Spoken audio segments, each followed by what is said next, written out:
हर व्यक्ति इस संसार में अपना धर्म अर्थात कर्तव्यनिष्ठ जीवन पद्धति निभाने के लिए आया है। धर्म का वास्तविक अर्थ केवल रिलीजन नहीं है, बल्कि a certain way of doing things which is align with the grand plan of humanity. शास्त्रों में प्राण रक्षा को सर्वोच्च कर्तव्य माना गया है, इसलिए कहा गया है प्राण रक्षम परम धर्मा, मतलब प्राणों की रक्षा करना ही मनुष्य का सबसे बड़ा धर्म है। जो लोग सेफ्टी के प्रोफेशन से जुड़े हैं, चाहे वो सेफ्टी ऑफिसर हो, कंसल्टेंट हो, रेगुलेटर हो या सेफ्टी इक्विपमेंट मैन्युफैक्चरर, वो सही मायनों में धर्म के धारक और धर्म पालक हैं। जब भी हम किसी की जान बचाते हैं या कोई दुर्घटना होने से रोकते हैं, तो सही मायनों में हम अपना धर्म निभा रहे होते हैं। आज के समय में बढ़ते हुए एक्सीडेंट ट्रेंड के कारण सोसाइटी में सेफ्टी का परसेप्शन पूरी तरह बदल चुका है। Earlier, safety was limited to workplace only, but today it has become a public concern and a shared social responsibility.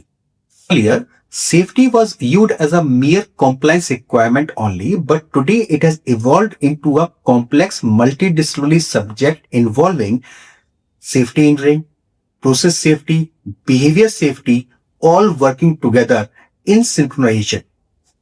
Past, safety was considered as a good to have process, but today safety demands constant attention, continuous monitoring and proactive risk prediction.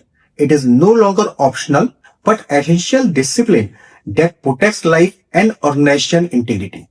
इस बदलाव का सबसे बड़ा नतीजा यह रहा कि safety professional, consultant और रेगुलेटर का रोल अब एडवाइजरी नहीं रहा, बल्कि अकाउंटेबल हो चुका है। चाहे हमें पसंद आए या ना आए, पर ऑस्को 2020 के अनुसार यह रेस्पॉन्सिबिलिटी सेफ्टी प्रोफेशनल्स पर भी क्लियरली फिक्स कर दी गई है। दिस मीन्स अब हम केवल बताने वाले नहीं, बल्कि रेस्पॉन्सिबल और आंसरेबल दोनों बन चुके हैं। एक बात याद रखिए, हर सेफ्टी प्रोफेशनल को अपने कैरियर में एक बार ऐसी चैलेंजिंग सिचुएशन का सामना करना पड़ेगा जहां उसे लीगली प्रूफ करना होगा कि उसने अपना धर्म और जिम्मेवारी पूरी ईमानदारी से निभाई है। गीता में कहा गया है, जब जब धर्म की हानि होती है तब तक उसकी रक्षा के लिए हमें शस्त्र उठाने चाहिए। आज हमारे शस्त्र तलवार नहीं है, बल्कि हमारे शस्त्र हैं documentation, discipline or decisive action. And we must use these weapons with full strength to uphold our dharma for protection of human life. What is expected now from every safety professional?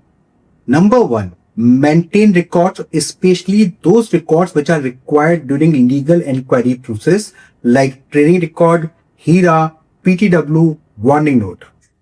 Every communication must be in writing, whether it is request, approval, escalation or resource demand.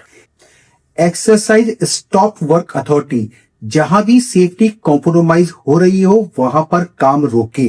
Invest in digital tools where data become transparent and traceable. Enhance your soft skills so that you can convince management, negotiate resources, influence and make assertive communication. आपकी technical knowledge तभी काम आएगी जब communication strong होगा.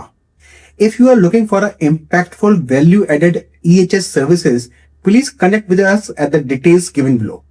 Keep liking, sharing and subscribing and learn safety my way.